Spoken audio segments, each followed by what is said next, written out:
सब प्रेम से बोलो, देवी भागवत पुराण की जय।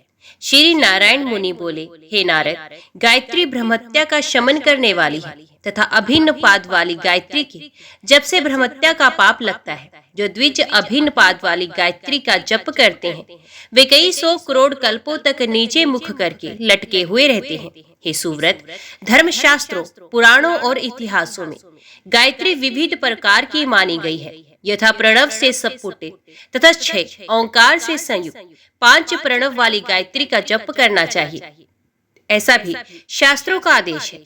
जितनी जप संख्या करना अभीष्ट हो, उसके 8वें भाग के अंत में गायत्री के चौथे पद का जप करना चाहिए। इस तरह से जप करने वाले उस द्विज को परम ज्ञानी समझना चाहिए। वे द्विज परम सायुज्य प्राप्त करता है। जो इसके विपरीत गायत्री का जप करता है, वे जप व्यर्थ हो जाता है। एक संपुट वाली तथा 6 ओंकार वाली जो गायत्री है, वे केवल एकनिष्ठ ब्रह्मचारियों के लिए है। गृहस्थ, ब्रह्मचारी अथवा मोक्ष की कामना करने वालों को त्रैया गायत्री का जप करना चाहिए। हे नारद, अब मैं इसके ध्यान के विषय में बता रहा हूँ, जो जप के सांगोपांग फल को देने वाले हैं। हृदय देश में सूर्य, चंद्र तथा अग्नि मंडल से युक्त प्रणवमय तथा अचिंत्य विकसित कमल ही जिनका आसन है, वे ब्रह्म अचल, परम सूक्ष्म, ज्योति स्वरूप तथा आकाश के सारूप है। वे सच्चिदानंद स्वरूप परमेश्वर मेरी प्रसन्नता के हेतु बने। त्रिशूल, योनि, सुरभि, अक्षमाला, लिंग, अंबुज तथा महामुद्रा, ये 7 मुद्राएं गायत्री को प्रदर्शित करनी चाहिए। ये संध्या है, वही सच्चिदानंद स्वरूपिणी गायत्री है। ब्राह्मण को उन गायत्री का नित्य पूजन तथा नमन करना चाहिए। ध्यान किए गए देवता की 5 उपचारों से मानसिक पूजा करनी चाहिए। पृथ्वी स्वरूपिणी देवी को गंध अर्पित करना चाहिए, उन्हें बार बार नमस्कार करना चाहिए। आकाश स्वरूपिणी देवी को पुष्प अर्पित करना चाहिए, उन्हें बार बार नमस्कार करें। तत्पश्चात वायु स्वरूपिणी देवी को धूप अर्पित करना चाहिए, ऐसा कहना चाहिए। तदंतर अग्नि स्वरूपिणी देवी को दीपक अर्पित करता हूँ, ऐसा बोलना चाहिए। पुण्य अमृत स्वरूपिणी देवी को नैवेद्य भी उसी प्रकार अर्पित करना चाहिए। अंत में उच्चारण करके पुष्पांजलि अर्पित करना चाहिए। इस प्रकार मानसिक पूजन करने के उपरांत मुद्राएं दिखानी चाहिए। मन से देवी का ध्यान करना चाहिए और मंत्र का उच्चारण धीरे धीरे करना चाहिए। इस समय सर तथा गर्दन नहीं हिलाना चाहिए और दांत नहीं दिखाने चाहिए। 108 बार या 28 बार अथवा अशुद्ध होने की स्थिति में 10 बार ही विधि पूर्वक गायत्री का जप करना चाहिए, किंतु इससे कम जप कभी नहीं करना चाहिए। इसके बाद उत्तम इत्यादि अनुवाक मंत्र उच्चारण करके देवी का विसर्जन करना चाहिए। विद्वान व्यक्ति को चाहिए कि जल में स्थित रहकर गायत्री मंत्र का जप कभी भी न करें, क्योंकि वे अग्निमुखी कही गई हैं।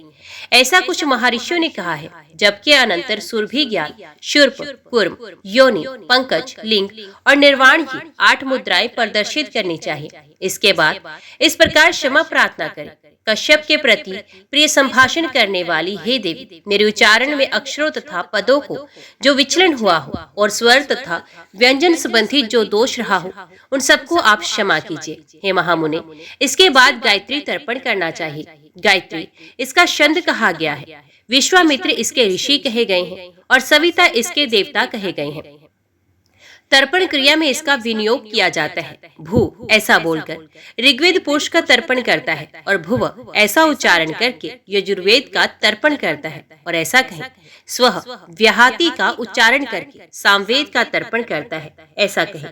और मह ऐसा बोलकर अर्थवेद का तर्पण करें। पुनः जन्ह पद के साथ इतिहास पुराण का तर्पण करता हूँ, ऐसा कहें। तप से संपूर्ण आगम स्वरूप पुरुष का और सत्यम से सत्य लोकाख्य पुरुष का तर्पण करता हूँ, ऐसा बोलना चाहिए। तदंतर ओम भुव से भूलक पुरुष का तर्पण करता हूँ, भुव से भुवरलोक पुरुष का तर्पण करता हूँ तथा स्वह से स्वर्गलोक पुरुष का तर्पण करता हूँ, ऐसा कहना चाहिए।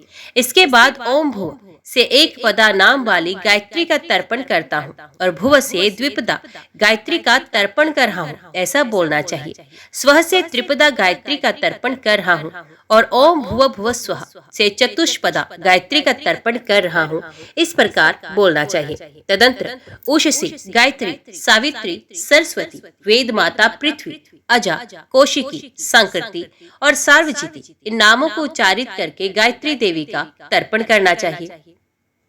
तर्पण के अंत में शांति के लिए ऋचा का पाठ करें। इस प्रकार विद्वान पुरुष को चाहिए कि शांति के लिए मंत्र का भी पाठ करें। तत्पश्चात शांति के लिए त्र्यंबकम इस मंत्र का भी पाठ करना बताया गया है।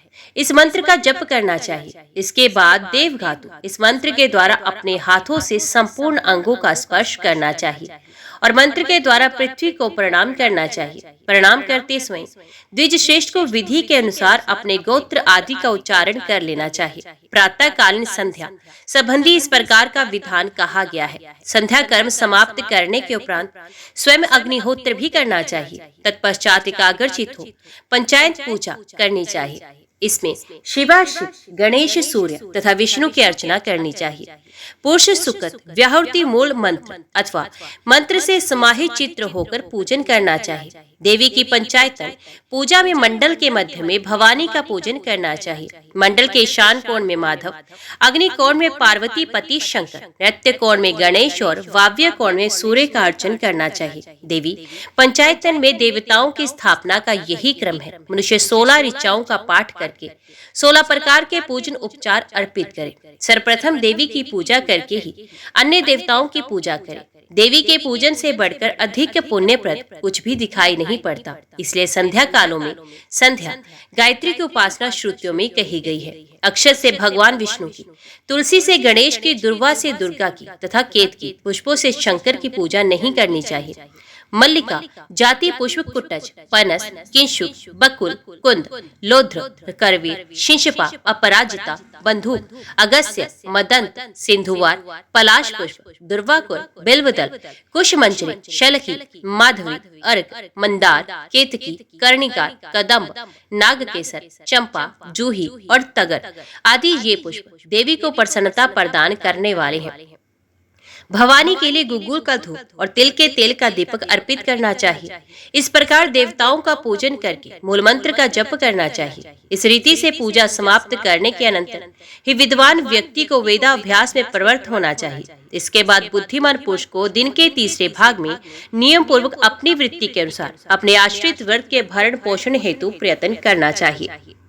नारद जी बोले, हे मानद, अब मैं श्रीदेवी की विशेष पूजा का विधान सुनना चाहता हूँ, जिसके करने से मनुष्य कृत्य कृत्य हो जाता है। श्री नारायण मुनि बोले, हे देवऋषि, समस्त आपदाओं को दूर करने वाले तथा साक्षात भुक्ति मुक्ति प्रदान करने वाले श्री माता के पूजन का क्रम मैं बता रहा हूँ, आप इसे सुनिए। वाक समय को सर्वप्रथम आचमन करके संकल्प करने के बाद भूत शुद्धि आदि करनी चाहिए। पुण्य पहले मात्र का न्यास करके षंड का न्यास करना चाहिए। तत्पश्चात बुद्धिमान पुरुष को चाहिए कि शंख की स्थापना करके कल स्थापन करने के अनंतर अस्त्र मंत्र समस्त पूजा द्रव्यों का प्रोक्षण करें।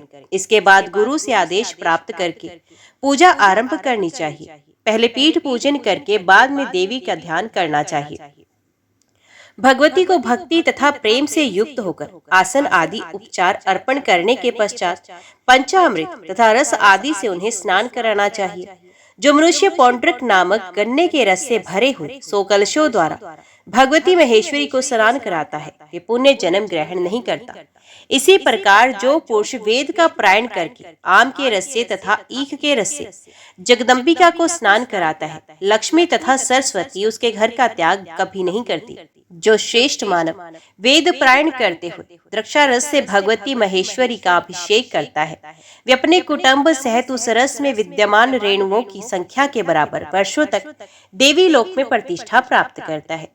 वेद पारायण करते हुए जो पुरुष कर्पूर, अगुरु, केसर, कस्तूरी और कमल के जल से भगवती को स्नान कराता है, उसके सैकड़ों जन्मों के अर्जित पाप भस्म हो जाते हैं। जो पुरुष वेद मंत्रों का पाठ करते हुए दुग्ध से पूर्ण कलशों से देवी को स्नान कराता है, वे क्षीर सागर में कल्प पर्यंत निरंतर वास करता है। जो उन भगवती को दधी से स्नापित करता है, वे दधी कुल्या नदी का स्वामी होता है। इसी प्रकार जो मनुष्य मधु से, घृत से तथा शर्करा से भगवती को स्नान कराता है, वे मधु, कुल्या आदि नदियों का अधिपति होता है। भक्ति में तत्पर होकर 1000 कलशों से देवी को स्नान कराने वाला मनुष्य इस लोक में सुखी होकर परलोक में भी सुखी होता है। भगवती को एक जोड़ा रेशमी वस्त्र प्रदान करके वे पुरुष वायु लोक में जाता है। इसी प्रकार रत्नों से निर्मित आभूषण प्रदान करने वाला निधिपति हो जाता है। देवी को कस्तूरी की बिंदी से सुशोभित केसर का चंदन, ललाट पर सिंदूर तथा उनके चरणों में महावर अर्पित करने से वे व्यक्ति इंद्रासन पर विराजमान होकर दूसरे देवेंद्र के रूप में सुशोभित होता है। साधु पुरुषों ने पूजा कर्म में प्रयुक्त होने वाले अनेक प्रकार के पुष्पों का वर्णन किया है। यथोपल्लव उन पुष्पों को देवी के अर्पण करके मनुष्य स्वयं कैलाश धाम प्राप्त करता है। जो मनुष्य पराशक्ति जगदम्बा को अमोघ बिल्व पत्र अर्पित करता है, उसे कभी किसी भी परिस्थिति में दुख नहीं होता है। 3 पत्ते वाले बिल्व दल पर लाल चंदन से यत्न पूर्वक अत्यंत स्पष्ट एवं सुंदर अक्षरों में माया बीज 3 बार लिखे। माया बीज जिसके आदि में हो, भुवनेश्वरी इस नाम के साथ चतुर्थी विभक्ति का उच्चारण करके उसके अंत में नमः जोड़कर इस मंत्र से महादेवी भगवती के चरण कमल में परम भक्ति पूर्वक ये कमल बिल्वपुत्र समर्पित करे। जो इस प्रकार भक्ति पूर्वक करता है वे मनु तप प्राप्त करता है, और जो अत्यंत कोमल तथा निर्मल 1 करोड़ बिल पत्रों से भुवनेश्वरी की पूजा करता है वे संपूर्ण ब्रह्मांड का अधिपति होता है। अष्टगंध से चर्चित 1 करोड़ नवीन तथा सुंदर कुंद पुष्पों से जो उनकी पूजा करता है वे निश्चित रूप से प्रजापति का पद प्राप्त करता है। इसी प्रकार अष्टगंध से चर्चित 1 करोड़ मल्लिका तथा मालती के पुष्पों से भगवती के पूजा के द्वारा वे चतुर्मुख ब्रह्मा हो जाता है। हे मुने, इसी तरह 10 करोड़ उन्हीं पुष्पों से भगवती का अर्चन करके मनुष्य विष्णु तप प्राप्त करता है, जो देवताओं के लिए भी दुर्लभ है। अपना विष्णु पद प्राप्त करने के लिए भगवान विष्णु ने भी पूर्व काल में ये व्रत किया था। 100 करोड़ पुष्पों से देवी की पूजा करने वाला मनुष्य सूक्ष्म ब्रह्म पद अवश्य ही प्राप्त करता है। भगवान विष्णु ने भी पूर्व काल में प्रयत्न पूर्वक भक्ति के साथ सब एक प्रकार से इस व्रत को अनुष्ठित किया था। उसी व्रत के प्रभाव से वे हिरण्यगर्भ हुए। जपा कुसुम, बंधूक और दांडीम का पुष्प भी देवी को अर्पित किया जाता है, ऐसी विधि कही गई है। इसी प्रकार अन्य पुष्प भी श्री देवी को विधि पूर्वक अर्पित करने चाहिए। उसके पुण्य फल की सीमा के ईश्वर भी नहीं जानते। जिस जिस ऋतु में जो पुष्प उपलब्ध हो सके, सहस्रनाम की संख्या के अनुसार उन पुष्पों को परमाद रहित होकर प्रत्येक वर्ष भगवती को समर्पित करना चाहिए। जो भक्ति पूर्वक ऐसा करता है वे महापातकों तथा उपपातकों से युक्त होने पर भी सभी पापों से मुक्त हो जाता है। हे मुने, ऐसा श्रेष्ठ साधक देहावसान के पश्चात श्रेष्ठ देवताओं के लिए भी दुर्लभ श्री देवी के चरण कमल को प्राप्त करता है, इसमें कोई संदेह नहीं। कृष्ण अगुरु, कर्पूर, चंदन, सिलहक, घृत और गुगल से संयुक्त धूप महादेवी को समर्पित करना चाहिए, जिसे मंदिर भूषित हो जाए। इससे प्रसन्न होकर देवेश्वरी तीनों लोक प्रदान करती है। देवी को कर्पूर खंडों से युक्त दीपक निरंतर अर्पित करना चाहिए। ऐसा करने वाला उपासक सूर्य लोक प्राप्त करता है, इसमें संशय नहीं करना चाहिए। समाहित चित्त होकर 100 अथवा 1000 दीपक देवी को प्रदान करने चाहिए। देवी के सम्मुख पर्वत की आकृति के रूप में नैवेद्य राशि स्थापित करें। अनेक प्रकार के दिव्य स्वादिष्ट तथा रसमय फल एवं अन्न स्वर्ण पात्र में रखकर भगवती को निरंतर अर्पित करें। श्री महादेवी को तृप्त होने पर तीनों लोग तृप्त हो जाते हैं, क्योंकि संपूर्ण जगत उन्हीं का आत्म रूप है। जिस प्रकार रज्जु में सर्प का अभ्यास मिथ्या है, उसी प्रकार जगत का आभास भी मिथ्या है। तत्पश्चात अत्यंत पवित्र गंगा जल भगवती को पीने के लिए निवेदित करें और कर्पूर तथा नारियल जल से युक्त कलश का शीतल जल भी देवी को समर्पित करें। तत्पश्चात कर्पूर के छोटे छोटे टुकड़ों, लवंग तथा इलायची से युक्त और मुख को सुगंधि प्रदान करने वाला तांबूल अत्यंत भक्ति पूर्वक देवी को अर्पित करें, जिससे देवी प्रसन्न हो जाए। इसके बाद मृदंग, वीणा, मुरज, ढक्का तथा दुधंबी आदि की ध्वनियों से अत्यंत मनोहर गीतों से, वेद पारायणों से, स्तोत्रों से तथा पुराण आदि के पाठ से जगत को धारण करने वाली भगवती को संतुष्ट करना चाहिए। तदंतर समाहित होकर देवी को छत्र तथा 2 चवड़ अर्पण करें। उन श्री देवी को नित्य राजोचित उपचार समर्पित करना चाहिए। अनेक प्रकार से देवी की प्रदक्षिणा करें तथा उन्हें नमस्कार करें और जगदात्री जगदम्बा से बार बार क्षमा प्रार्थना करें। एक बार के स्मरण मात्र से जब देवी प्रसन्न हो जाती है, तब इस प्रकार के पूजन उपचारों से वे प्रसन्न हो जाए तो इसमें कौन सा आश्चर्य है। माता स्वाभाविक रूप से पुत्र पर अति करुणा करने वाली होती है, फिर जो माता के प्रति भक्ति प्रायण है उसके विषय में तो कहना ही क्या। इस विषय में मैं राज ऋषि बौहत्रथ से संबंध एक रोचक तथा भक्ति प्रदायक सनातन पौराणिक आख्यान का वर्णन आपसे करूंगा। हिमालय पर किसी जगह एक चक्रवाक पक्षी रहता था। वे अनेकविध देशों का भ्रमण करता हुआ काशीपुरी पहुंच गया। वहां वे पक्षी प्रारब्धवश अनाथ की भांति अन्न कणों के लोभ से लीलापूर्वक भगवती अन्नपूर्णा के दिव्य धाम में जा पहुंचा।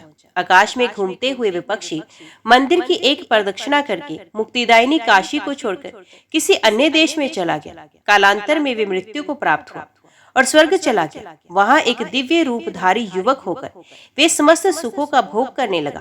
इस प्रकार 2 कल्प तक वहां सुख उपभोग करने के बाद वे पुनः पृथ्वीलोक में आया।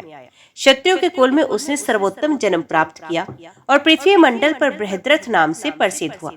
वे महान यज्ञनिष्ठ धर्मपरायण सत्यवादी इंद्रजय त्रिकालज्ञ सार्वभौम संयमी और शत्रु राज्य को जीतने वाला राजा हुआ। उसे पूर्व जन्म की बातों का स्मरण था जो पृथ्वी पर दूसरों के लिए दुर्लभ है। जनश्रुति के माध्यम से उसके विषय में सुनकर मुनिगण वहां आए। उन राजा से आतिथ्य सत्कार पाकर वे आसनों पर विराजमान हुए। तत्पश्चात सभी मुनियों ने पूछा, हे राजन, हम लोगों को इस बात का महान संदेह है कि इस पुण्य के प्रभाव से आपको पूर्व जन्म की स्मृति हो जाती है और किस पुण्य के प्रभाव से आपको तीनों कालों का ज्ञान है। आपके उस ज्ञान के विषय में जानने के लिए हम लोग आपके पास आए हुए हैं। आप निष्कपट भाव से यथार्थ रूप से हमें बताइए। श्री नारायण मुनि बोले, हे ब्राह्मण, उनकी ये बात सुनकर परम धार्मिक राजा अपने त्रिकाल ज्ञान का सारा रहस्य बताने लगे। हे मुनिगणों, आप लोग मेरे इस ज्ञान का कारण सुनिए। मैं पूर्व जन्म में चक्रवाक पक्षी था। नीच योनि में जन्म लेने पर भी मैंने अज्ञान पूर्वक भगवती अन्नपूर्णा की प्रदक्षिणा कर ली थी। हे सुव्रतो, उसी पुण्य प्रभाव से मैंने 2 कल्प पर्यंत स्वर्ग में निवास किया और उसके बाद इस जन्म में भी मुझमें त्रिकाल ज्ञता विद्यमान है। जगदम्बा के चरणों के स्मरण का कितना फल होता है, इसे कौन जान सकता है। उनकी महिमा का स्मरण करते ही मेरी आंखों से निरंतर अश्रु गिरने लगते हैं। किंतु उन कृतघ्न तथा पापियों के जन्म को धिक्कार है जो सभी प्राणियों की जननी तथा अपनी उपास्य भगवती की आराधना नहीं करते। न तो शिव की उपासना नित्य है, न तो विष्णु की उपासना नित्य है। एकमात्र परा भगवती की उपासना ही नित्य है, क्योंकि श्रुति द्वारा वे ही नित्या कही गई हैं। इस संदेह रहित विषय में मैं अधिक क्या कहूँ। भगवती के चरण कमलों की सेवा निरंतर करनी चाहिए। इन भगवती से बढ़कर इस धरातल पर श्रेष्ठ कुछ भी नहीं। अतः सगुणा अथवा निर्गुणा किसी भी रूप में उन परा भगवती की उपासना करनी चाहिए। श्री नारायण मुनि बोले, उन धार्मिक राजऋषि का ये वचन सुनकर प्रसन्न हृदय वाले वे सभी मुनि अपने अपने स्थान पर चले गए। वे भगवती जगदम्बा इस प्रकार के प्रभाव वाली है तथा उनकी पूजा का कितना फल होता है, इस विषय में ना कोई पूछने में समर्थ है, ना कोई बताने में समर्थ है। जिसका जन्म सफल होने को होता है, उन्हीं लोगों के मन में देवी के प्रति श्रद्धा उत्पन्न होती है। जो लोग वर्ण संकर जन्म वाले हैं, उनके मन में देवी के प्रति श्रद्धा नहीं उत्पन्न होती। हे ब्राह्मण, अब आप मध्याह्न कालीन पुण्यदायिनी संध्या के विषय में सुने, जिनका अनुष्ठान करने से अद्भुत तथा अति श्रेष्ठ फल प्राप्त होता है। युवा अवस्था वाली, श्वेत वर्ण वाली, 3 नेत्रों वाली, हाथों में वर्द मुद्रा, अक्षमाला, त्रिशूल तथा अभय मुद्रा धारण करने वाले, वृषभ पर विराजमान, यजुर्वेद संहिता स्वरूपिणी रुद्रा के उपास्य, तमोगुण से संपन्न, भुवरलोक में स्थित रहने वाली तथा सूर्य को उनके मार्ग पर संचरण कराने वाली महामाया गायत्री को मैं प्रणाम करता हूँ। इस प्रकार आदि देवी का ध्यान करके आचमन आदि सभी क्रियाएं पूर्व की भांति करनी चाहिए। अब अर्घ्य का प्रकरण बताता हूँ। इसके लिए पुष्प चुनना चाहिए। पुष्प के अभाव में बिलपत्र को जल में मिला लेना चाहिए। सूर्य की ओर मुख करके ऊपर की ओर जल छोड़कर अर्घ्य प्रदान करें। आदि से लेकर अंत तक सभी नियम प्रातःकालीन संध्या के समान है। कुछ लोग मध्याह्न संध्या में गायत्री मंत्र पढ़कर अर्घ्य प्रदान करने की सम्मति देते हैं, किंतु वे कर्म परंपरा विरुद्ध है और इससे कार्य की हानि होती है। प्रातः तथा साय दोनों संध्याओं को करने का वेदोक्त कारण ये है कि मंदेहा नाम वाले राक्षस सूर्य का भक्षण करना चाहते हैं। अतएव उन राक्षसों के निवारण के निमित्त ब्राह्मण को प्रयत्न पूर्वक संध्या करनी चाहिए। प्रातः तथा सायकाल की दोनों संध्याओं में नित्य प्रणव सहित गायत्री मंत्र से अर्घ्य के निमित्त जल का प्रक्षेप करना चाहिए, अन्यथा वे श्रुति घातक होता है। मध्यकाल की संध्या में जल मिश्रित पुष्पों से, और यदि पुष्प ना मिल सके तो बिल और ध्रुवा आदि के पत्र से पूर्व में बताई गई विधि के अनुसार प्रयत्न पूर्वक मंत्र से सूर्य को अर्घ्य प्रदान करना चाहिए। ऐसा करने वाला सांगोपांग संध्या का फल प्राप्त करता है। हे देव ऋषि, अब इसी प्रकार के तर्पण की विधि बता रहा हूँ, उसे सुनिए। हिरण्यगर्भ, अंतरात्मा, सावित्री, देव माता सांकृति, संध्या, युक्ति, रुद्राणी, निर्मजा, सर्वार्थ सिद्धिकरी, सर्वार्थ मंत्री सिद्धिदा और भूर्भुवः स्वः पुष्यम, इन नामों के साथ तर्पयामि नमो नमः जोड़कर तर्पण करना चाहिए। ये मध्याह्न तर्पण है। तदंतर चित्र इन मंत्रों से सूर्य उपस्थान करना चाहिए। तत्पश्चात साधन में तत्पर रहने वाले साधक को जप करना चाहिए। हे नारद, अब मैं जप का भी प्रकार बताता हूँ, सुनिए। प्रातः काल दोनों हाथों को उत्तान करके, सायंकाल में हाथों को नीचे की ओर करके तथा मध्याह्न काल में उन्हें हृदय के पास करके जप करना चाहिए। अनामिका उंगली के दूसरे पर मध्यपोर से आरंभ करके कनिष्ठ का आदि के क्रम से तर्जनी उंगली के मूल पर्यंत करमाला कही गई है। जो गो हत्यारा, माता पिता की हत्या करने वाला, भ्रूण घाती, गुरुपत्नी के साथ गमन करने वाला, ब्राह्मण का धन तथा भूमि हरने वाला और जो विप्र सुरापान करता है, वे गायत्री के 1000 जप से पवित्र होता है। गायत्री जप 3 जन्मों के मानसिक तथा वाचिक पाप और विषेंद्रियों के संयोग से उत्पन्न होने वाले पाप को विनष्ट करती है। जो मनुष्य गायत्री मंत्र नहीं जानता, उसका संपूर्ण परिश्रम व्यर्थ है। मनुष्य एक ओर चारों वेदों को पढ़े और दूसरी ओर गायत्री जप करे। इनमें वेदों की आवृत्ति से गायत्री जप उत्तम है। ये मैंने आपको मध्याह्न संध्या की विधि बताई। अब ब्रह्म यज्ञ की विधि का क्रम बताऊंगा। हे नारद, द्विज को चाहिए कि पहले 3 बार आचमन करके 2 बार मार्जन करे। इसके बाद पहले अपने दाहिने हाथ का, तदंतर पैरों का प्रोक्षण करे। इसी प्रकार सर, नेत्र, नासिका, कान, हृदय तथा शिखा का विधिवत प्रोक्षण करना चाहिए। तदंतर देश काल का उच्चारण करके ब्रह्म यज्ञ करे। दाहिने हाथ में 2 कुशा, बाएं हाथ में 3 कुशा, आसन पर 1 कुशा, यज्ञोपवीत में 1 कुशा, शिखा पर 1 कुशा और पाद मूल में 1 किशा रखे। इसके बाद विमुक्त होने के लिए, संपूर्ण पापों के विनाश हेतु तथा सूत्रोक्त देवता की प्रसन्नता के लिए मैं ब्रह्म यज्ञ कर रहा हूँ, ऐसा संकल्प करें। पहले 3 बार गायत्री का जप करें। इसके बाद अग्नि का मंत्र बोलना चाहिए तथा उसके बाद पाठ करना चाहिए। तत्पश्चात संहिता के मंत्रों का पाठ करना चाहिए। तदंतर देवताओं का तर्पण करके प्रदक्षिणा करनी चाहिए। तर्पण के समय प्रजापति, ब्रह्मा, वेद देवता, ऋषि, सभी संत, ओंकार, वष्टकार, विहूतियां, सावित्री, गायत्री, यज्ञ, पृथ्वी, अंतरिक्ष, अहोरात्र, सांख्य, सिद्ध, समुद्र, नदियां, पर्वत, क्षेत्र, औषधि आदि के नामों का उच्चारण करना चाहिए। तदंतर यज्ञोपवीत के कंठों की भांति करके शतर्षि, मध्यम, गिरतस्मत, विश्वामित्र, वामदेव, अत्रि, भारद्वाज, वशिष्ठ, प्रगाद, पावमन्य, शूद्र सूक्त, महासुकत, सनक, सनंदन, सनातन, सनत कुमार, कपिल, आसुरी, वोहिली तथा पंचशीर्ष, इन ऋषियों का तर्पण करना चाहिए। इसके बाद अपसव्य होकर सुमंतु, जैमिनी, वैशंपायन, पैल, सूत्र, भाष्य, भारत, महाभारत तथा धर्म आचार्यों का तर्पण करें तथा ये सभी तृप्त हो जाए, ऐसा उच्चारण करें। इसी प्रकार जन्नाती, बहरी, गार्ग्य, गौतम, शाकर, बाभर्य, मांडव्य, मांडुकेय, गार्गी, वाचकन्वी, वडवा, प्रातिथेय, सुलभा, मैत्री, कहोल, कोशितक, महाकोशितक, भारद्वाज, पैग्य, महापैग्य, सुयज्ञ, सांख्यान, ऐत्रेय, महेत्रेय, वाशकल, शाकर, सुजातवक्र, औदवाही, सोजाम, शौनक और आश्लायन, इनका तर्पण करें तथा जो अन्य आचार्य हो वे सभी तृप्ति को प्राप्त हो, ऐसा कहें। इसके बाद इस प्रकार उच्चारण करते हुए तर्पण करें। जो कोई भी मेरे कुल में उत्पन्न होकर अपुत्र ही दिवंगत हो चुके हैं तथा मेरे गोत्र से संबंध है, वे मेरे द्वारा वस्त्र निचोड़ कर दिए गए जल को ग्रहण करें। हे महामुनि, इस प्रकार मैंने आपको ब्रह्म यज्ञ की विधि बताई। जो साधक ब्रह्म यज्ञ की इस उत्तम विधि का सम्यक पालन करता है, वे अंगों सहित समस्त वेदों के पाठ का फल प्राप्त करता है। इसके बाद वैश्वदेव तथा नित्य श्राद्ध करना चाहिए।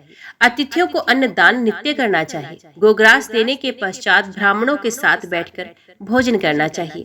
ये उत्तम कार्य दिन के 5वें भाग में करना चाहिए। दिन का 6वां, 8वां, 7वां भाग इतिहास, पुराण आदि के स्वाध्याय में व्यतीत करना चाहिए। दिन के 8वें भाग में लोक व्यवहार विहार संबंधी कार्यों को करे और इसके बाद साय संध्या करे। हे महामुने, अब मैं सायंकाल की संध्या का वर्णन करूंगा, जिसके अनुष्ठान मात्र से भगवती महामाया प्रसन्न होती हैं।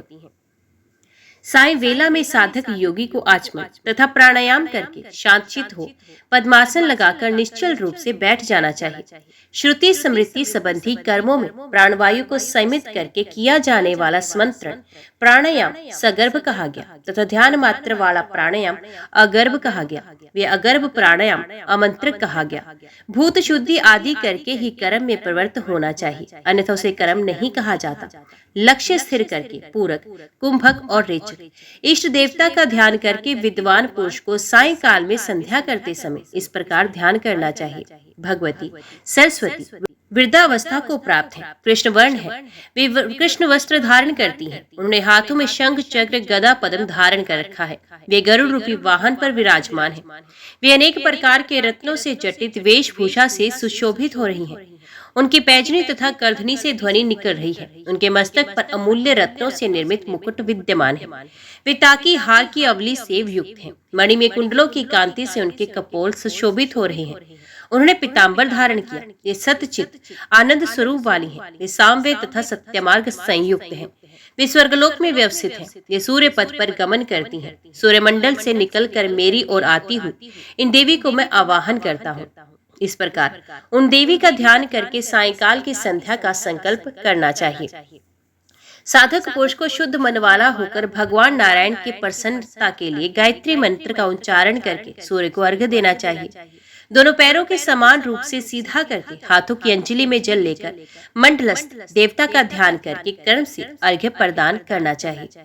जो मूढ़ आत्मा तथा अज्ञानी द्विज जल में अर्घ्य प्रदान करता है, वे स्मृति मंत्रों का उल्लंघन करके प्रायश्चित का भागी होता है। तत्पश्चात प्रातः काल की संध्या उपास्थान आदि किए जाते हैं। उसी तरह सायंकालीन संध्या के तर्पण में उपस्थान आदि क्रम से करने चाहिए। सायंकालीन संध्या में सरस्वती रूपा गायत्री के ऋषि वशिष्ठ कहे गए देवता वे विष्णु रूपा सरस्वती हैं तथा छंद भी वे सरस्वती ही हैं। सायंकाल की संध्या के तर्पण में इसका विनियोग किया जाता है। स्व पुरुष सामवेद मंडल हिरण्यगर्भ परमात्मा सरस्वती वेद माता संकर्ती संध्या विष्णु स्वरूपिणी वृद्धा उषसी निर्मजी सर्वार्थ सिद्ध कारिणी सर्वमंत्र अधिपति तथा भव स्वः पुरुष इस प्रकार पर उच्चारण करके श्रुति सम्मत सायंकालीन संध्या का तर्पण करना चाहिए। हे नारद, इस प्रकार मैंने पापों का नाश करने वाले, सभी प्रकार के दुखों को दूर करने वाले, व्याधियों का शमन करने वाले तथा मोक्ष देने वाले सायंकालीन संध्या विधान का वर्णन कर दिया। हे मुनिश्रेष्ठ, समस्त सदाचारों में संध्या की प्रधानता है। संध्या का समय का आचरण करने से भगवती भक्त को मनोवांछित फल प्रदान करती है। हे ब्राह्मण, इसके बाद अब आप देवी के पाप नाशक पुण्यप्रद और यथेष्ट फल देने वाले पुरुष विषय में सुने। पर्वत के शिखर पर, नदी के तट पर, बिल के वृक्ष के नीचे, जलाशय के किनारे, गौशाला में, देवालय में, पीपल के नीचे, उद्यान में, तुलसी वन में, पुण्य क्षेत्र में अथवा गुरु के पास अथवा जहाँ भी चित्त की एकाग्रता बनी रहे, उस स्थान पर मंत्र का उच्चारण करने वाला व्यक्ति सिद्धि प्राप्त करता है। इसमें कोई संदेह नहीं। जिस किसी भी मंत्र का पुरुषचरण आरंभ करना हो, उसके पूर्व तीनों विहात्या भू भुव स्वः सहित 10,000 गायत्री मंत्र का जप करना चाहिए। नरसिंह, सूर्य तथा वराह इन देवताओं का जो भी तांत्रिक अथवा वैदिक कर्म बिना गायत्री का जप किए संपन्न किया जाता है, ये सब निष्फल होता है। सभी द्विज शाक्त कहे गए, वै शैव और वैष्णव नहीं, क्योंकि सभी द्विज आदि शक्ति वेद माता गायत्री की उपासना करते हैं। गायत्री के जप द्वारा मंत्र को शुद्ध करके यत्न पूर्वक पुष्चरण में तत्पर हो जाना चाहिए। मंत्र शोधन के पूर्व आत्म शुद्धि कर लेना उत्तम होता है। आत्म तत्व के शोधन के लिए विद्वान पुरुष को श्रुतियों के द्वारा बताए गए नियम के अनुसार गायत्री मंत्र का 3 लाख अथवा 1 लाख जप करना चाहिए। कर्ता के आत्म शुद्धि के बिना की गई जप होम आदि क्रियाएं निष्फल ही समझी जानी चाहिए, क्योंकि आत्म शुद्धि करना श्रुति सम्मत है। तपस्या के द्वारा अपने शरीर को तपाना चाहिए और पितरों तथा देवताओं को तृप्त रखना चाहिए। तपस्या से मनुष्य स्वर्ग तथा महान फल प्राप्त करता है। क्षत्रिय को बाहुबल से, वैश्य को धन से, शूद्र को हुई जातियों की सेवा से और श्रेष्ठ ब्राह्मण को जप तथा होम से अपनी आपदाओं का निवारण करना चाहिए। अतएव हे विपेंद्र, प्रयत्न पूर्वक तपस्या करनी चाहिए। तपस्वियों ने शरीर सुखाने को ही उत्तम तप बताया। विहित मार्ग से कुश और चंद्रायण आदि व्रतों के द्वारा शरीर का शोधन करना चाहिए। हे नारद, अब मैं अन्न शुद्धि का प्रकरण बताऊंगा, उसे सुने। अयाचित, उच्च, शुक्ल तथा भिक्षा, ये आजीविका के 4 मुख्य साधन हैं। तांत्रिकों और वैदिकों के द्वारा इन वृत्तियों से प्राप्त अन्न की विशुद्धता कही गई। भिक्षा से प्राप्त शुद्ध अन्न लाकर उसके 4 भाग करके, एक भाग द्विजों के लिए, दूसरा भाग गोग्रास के रूप में गो के लिए, तीसरा भाग अतिथियों के लिए, चौथा भाग भार्या सहित अपने लिए व्यवस्थित करें। जिस आश्रम सखी जो विधि निश्चित है, उसी क्रम से उसका पालन करना चाहिए। आरंभ में उस अन्न पर शक्ति तथा क्रम के अनुसार गोमूत्र का छींटा देकर वानप्रस्थी तथा गृहस्थाश्रमी को ग्रास की संख्या निर्धारित करनी चाहिए। ग्रास का परिमाण मुर्गी के अंडे के बराबर होना चाहिए। गृहस्थ को 8 ग्रास, वानप्रस्थी को उसका आधा, ब्रह्मचारी को यथेष्ट ग्रास लेने का विधान है। सर्वप्रथम गोमूत्र की विधि संपन्न करके 9, 6 अथवा 3 बार अन्न का प्रोक्षण करना चाहिए। अंगुलियों को परस्पर छिद्र रहित करके गायत्री ऋचा के साथ प्रोक्षण होना चाहिए। मंत्र का मन ही मन उच्चारण करते हुए प्रोक्षण करने की विधि कही गई। चोर, चांडाल, वैश्य तथा क्षत्रिय, इनमें से कोई भी यदि अन्न प्रदान करता है तो अन्न प्राप्ति की इस विधि को अधम कहा गया है। जो विप्र शूद्र का अन्न खाते हैं, शूद्र के साथ संपर्क स्थापित करते हैं तथा शूद्र के साथ भोजन करते हैं, वे तब तक घोर नरक में वास करते हैं जब तक सूर्य तथा चंद्रमा का अस्तित्व रहता है। गायत्री छंद वाले मंत्र के में अक्षरों की जितनी संख्या है, उतने लाख अर्थात 24 लाख जप से पुष्चरण संपन्न करना चाहिए। विश्वामित्र का मत है कि 32 लाख जप होना चाहिए। जिस प्रकार प्राण रहित शरीर समस्त कार्यों को करने में समर्थ नहीं होता, उसी प्रकार पुष्चरण में हीन मंत्र ही फल देने में असमर्थ कहा गया है। ज्येष्ठ, आषाढ़, भाद्रपद, पोष, अधिक मास, मंगलवार, शनिवार, व्यतिपात, वैतृत्री, अष्टमी, नवमी, षष्ठी, चतुर्दशी, त्रयोदशी, चतुर्दशी, अमावस्या, प्रदोष, रात्रि, भरणी, कृत्तिका, आद्रा, अश्लेषा, ज्येष्ठा, धनिष्ठा, श्रवण, जन्म नक्षत्र, मेष, कर्क, तुला, कुंभ तथा मकर, लगन, इन्हें छोड़ देना चाहिए। पुष्चरण कर्म में ये सब त्याज्य है। चंद्रमा तथा नक्षत्रों के अनुकूल रहने पर और मुख्य रूप से शुक्ल पक्ष में आरंभ करना चाहिए। ऐसा करने से मंत्र सिद्धि होती है। आरंभ में विधि पूर्वक स्वसित वाचन तथा नांदी श्राद्ध संपन्न करना चाहिए। भोजन तथा वस्त्र आदि से ब्राह्मणों को संतुष्ट करके पुनः उनसे आज्ञा लेकर पुष्चरण आरंभ करना चाहिए। द्विज को चाहिए कि वे शिव मंदिर तथा अन्य किसी भी शिव स्थान पर पूर्वाभिमुख बैठकर जप करें। काशीपुरी, केदार, महाकाल, नासिक और महाक्षेत्र, त्र्यंबकम, ये 5 स्थान पृथ्वीलोक में दीप सिद्धि स्थान है। इन स्थानों के अतिरिक्त सभी जगह कुर्मासन को दीप कहा गया है। प्रारंभ के दिन से लेकर समाप्ति के दिन तक किसी भी दिन ना तो अधिक और ना तो कम जप करना चाहिए। श्रेष्ठ मुनिगण निरंतर पुष्चरण करते रहते हैं। प्रातःकाल से आरंभ करके मध्याह्न तक विधिवत जप करना चाहिए। जबकि अवधि में मन पर नियंत्रित रखें, पवित्रता से रहें, इष्ट देव का ध्यान करें और मंत्र के अर्थ का चिंतन करते रहें। गायत्री छंद वाले मंत्र में अक्षरों की जितनी संख्या है, उतने लाख अर्थात 24 लाख जप से पुष्चरण संपन्न करना चाहिए। घृत तथा मधु मिश्रित खीर, तिल, बिलपत्र, पुष्प तथा यव आदि द्रव्यों से जप संख्या के दशांश से आहुति देनी चाहिए। 10वें अंश से हवन करना चाहिए, तभी मंत्र सिद्ध होता है। धर्म, अर्थ, काम तथा मोक्ष प्रदान करने वाली गायत्री की सम्यक उपासना करनी चाहिए। नित्य, नैमित्तिक तथा काम्य, इन 3 कर्मों से गायत्री उपासना में तत्पर रहना चाहिए। गायत्री से बढ़कर इस लोक तथा परलोक में दूसरा कुछ भी नहीं। इसकी एक दूसरी विधि ये भी है, मध्याह्न काल में अल्प भोजन करें, मौन रहें, तीनों समय स्नान करें और संध्या उपासन करें। बुद्धिमान पुरुष को अन्य वृत्तियों से मन को हटाकर जल में 3 लाख मंत्रों का जप करना चाहिए। इस प्रकार पहले पुष्चरण कर्म करने के पश्चात अभिलषित काम्य कर्मों के निमित्त जप करना चाहिए। जब तक कार्य में सिद्धि प्राप्त ना हो तब तक जप आदि करते रहना चाहिए। सामान्य काम्य कर्मों में यथावत विधि कही गई। सूर्योदय काल में स्नान करके प्रतिदिन 1000 गायत्री का जप करना चाहिए। ऐसा करने वाला साधक आयु, आरोग्य, ऐश्वर्य तथा धन अवश्य प्राप्त करता है और 3 मास, 6 मास अथवा 1 वर्ष के अंत में सिद्धि प्राप्त करता है। 1 लाख घृता कमल पुष्पों का अग्नि में होम करने से मनुष्य संपूर्ण वांछित फलों को प्राप्त करता है तथा उसे मोक्ष भी सुलभ हो जाता है, इसमें संदेह नहीं करना चाहिए।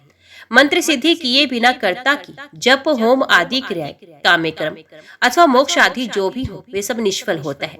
25 लाख गायत्री जप से तथा दही अथवा दूध से हवन करने से मनुष्य शुद्ध शरीर हो जाता है, ऐसा मनुष्यों का मत है, महर्षियों का मत है। मनुष्य अष्टांग योग के द्वारा जो फल पाता है वही फल इस जप से सिद्ध होता है, इसमें संदेह नहीं करना चाहिए। साधक सशक्त हो अथवा अशक्त, किंतु उसे नियत आहार ग्रहण करना चाहिए। गुरु के प्रति सदा भक्ति प्राण रहते हुए जो जप करता रहता है उसे 6 महीने में सिद्धि मिलती है। गायत्री जप करने वाले को 1 दिन पंचगव्य के आहार पर, 1 दिन वायु के आहार पर तथा 1 दिन ब्राह्मण से प्राप्त अन्न के आहार पर रहना चाहिए। गंगा आदि पवित्र नदियों में स्नान करके जल के भीतर ही 100 जप करना चाहिए। इसके बाद 100 मंत्रों का उच्चारण करके जल का पान कर लेने से मनुष्य समस्त पापों से मुक्त होता है। ऐसा करने वाले को चंद्रायण और कृष्ण आदि व्रतों का फल निश्चित रूप से प्राप्त होता है। यदि साधक राजा अथवा ब्राह्मण हो तो उसे अपने घर पर ही तप रूपी उच्चारण करना चाहिए। गृहस्थ ब्रह्मचारी अथवा वानप्रस्थी को भी अपने अपने अधिकार के अनुसार जप यज्ञ करने के पश्चात फल प्राप्त होता है। मोक्ष की अभिलाषा रखने वाले पुरुष श्रोत और स्मार्त आदि क्रम करते हैं। साधक को फल मूल तथा जल आदि के आहार पर रहते हुए विद्वानों के द्वारा सम्यक शिक्षा प्राप्त करके सदाचारी तथा अग्निहोत्री होकर प्रयत्न पूर्वक जप करना चाहिए। भिक्षा में प्राप्त शुद्ध अन्न ही ग्रहण करे, जिसमें स्वयं मात्र 8 ग्रासी भोजन करे। हे देव ऋषि, इस प्रकार पुष्चरण करके मनुष्य मंत्र सिद्धि प्राप्त करता है। इसके अनुष्ठान मात्र से दरिद्रता समाप्त हो जाती है और इसके श्रवण से भी मनुष्य पुण्यों की महती सिद्धि प्राप्त कर लेता है। जय मां भगवती, जय मां दुर्गा।